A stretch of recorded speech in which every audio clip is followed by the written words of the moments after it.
19వ பாசுரம். முப்பத்து மூவர் அமரர்க்கு முன் சென்று கப்பந்தவிர்க்கும் கலியே துயிலெழாய் சேப்பமுடையாய் திருளுடையாய் செத்தார்த்து வெப்பம் கொடுக்கும் விமலா துயிலெழாய் செப்பென்ன மென்முலை செவ்வாய் சிறுமருங்குல் நப்பென்னை நங்காய் திருவே துயிலெழாய் ஊக்கமும் தட்டொழியும் தந்துன் மணாளனை இப்போదే ఎమ్మై నీరాటేలోరెంబావాయ్. ఈ పాసురం కూడా 19th పాసురానికి కంటిన్యూటీ అనమాట. అమ్మవారిని అయ్యవారిని ఇద్దరు కూడా పడుకుని ఉంటే మంచాన్ని ఎలా ఉంటుందో చెప్పారు కదా.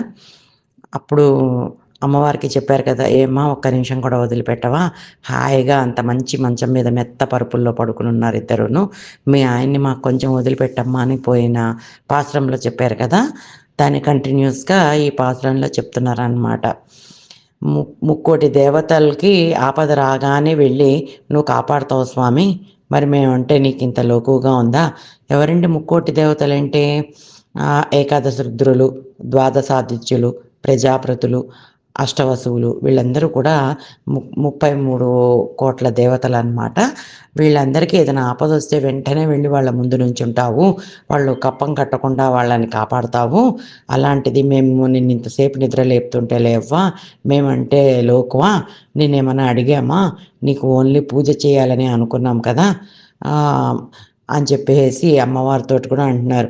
ఓ అందమైన దానా, కలసము వంటి స్తనములు కలిగిన దానా, సన్నము నడుము కలిగిన దానా, ఎర్రటి పెదవులు కలిగిన దానా, లేమ్మా లక్ష్మీదేవి, లేచి మీ ఆయనని లేపి ఆయనకు విసనకర్ర అద్దం ఇచ్చేసి మాతో పాటు వచ్చే మనం మేమందరం కలిసి స్నానాలు ఆడి స్వామితోటి పాటలు పాడుకొని ఆనందిస్తాము, కొంచెం మీ ఆయనని వదిలిపెట్టమమ్మా అని చెప్పేసి చెప్తున్నారు ఈ పాసురంలో. ఈ వీడియో మీకు నచ్చినట్లయితే లైక్ చేయండి, షేర్ చేయండి, మా ఛానల్ని సబ్స్క్రైబ్ చేయండి.